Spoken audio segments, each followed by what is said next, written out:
Ok, donc là, on arrive sur ces différentes valeurs. Donc là, ici, on a la première vue, ici. La première vue, c'est cette vue-là. Bon, et là, on voit bien nos tables avec nos différents champs, donc c'est nickel.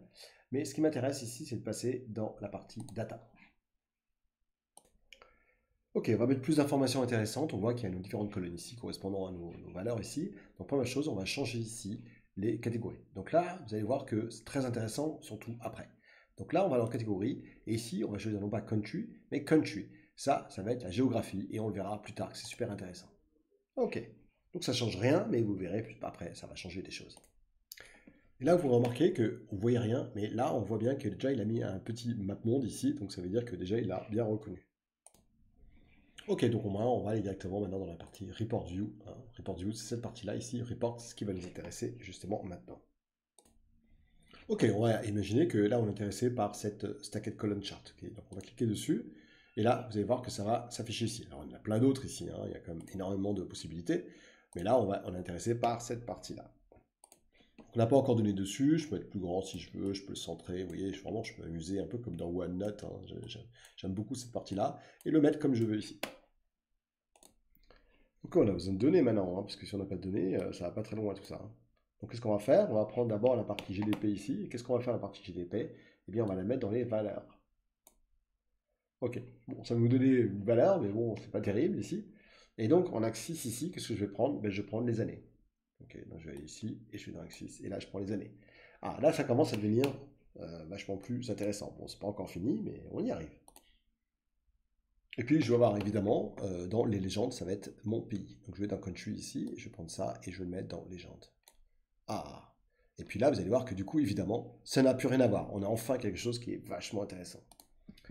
Ok, mon problème, c'est que j'ai beaucoup trop de pays ici, hein. Je veux dire, c'est pas gérable, hein. Donc, je vais prendre les top 10 ici, hein. Donc, je vais aller dans Country ici. Et dans Country, je vais aller dans Basic Filtering. Et dans Basic Filtering, je vais prendre top 10. Ok. Et ici, je prends top 10 et je voudrais les 10. Et par quelle valeur? Bah, par quelle valeur? Évidemment, par GDP, hein, ça me paraît logique, hein. Voilà, plus intéressant déjà. Et puis je vais ici, et je fais Apply Filter. Et j'ai bien que les top 10, je vais mettre ça un peu plus grand ici, et vous voyez que j'ai les top 10, donc quand même c'est vachement plus sympa. Et puis je peux quand même avoir une vision un peu mieux que ça, puisque je vais plutôt aller dans MapMonde ici. Voilà. Et là, je vais avoir quelque chose de vachement mieux, puisque je vois, vous rendez compte, les différentes informations par pays. Ok, donc on va ici donc continuer. Ok, maintenant ce que je voudrais, c'est plutôt, au lieu d'avoir tous ces petits camemberts là, c'est plutôt d'avoir euh, une information globale. Donc ce que je vais faire, c'est que je vais aller dans la légende ici, et je vais enlever ma légende. Ok, et là j'ai quelque chose de beaucoup plus intéressant au niveau visualisation. Évidemment, le souci, c'est que je ne sais pas vraiment les informations ici par rapport au pays ici, et je voudrais juste avoir le pays. Dans ce cas-là, ce que je peux faire, c'est d'aller évidemment ici, et je peux aller changer des informations ici euh, dans mes différentes options.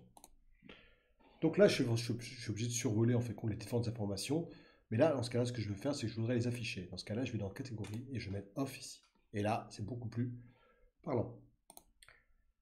Ok, donc j'ai plus qu'à sauvegarder maintenant, d'aller dans File, et puis je peux faire un Save As. Et là, quand vous faites un Save As, vous allez voir que le format c'est Power BI File PBX.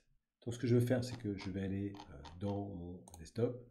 Mon desktop, je vais aller créer ici un nouveau folder que je vais appeler Power BI. Et dans Power BI, je vais lui mettre que c'est mon premier projet. Projet 1. Et je vais faire un Save. Voilà, on a terminé cette petite démo très intéressante et puis on va continuer dans notre lab évidemment.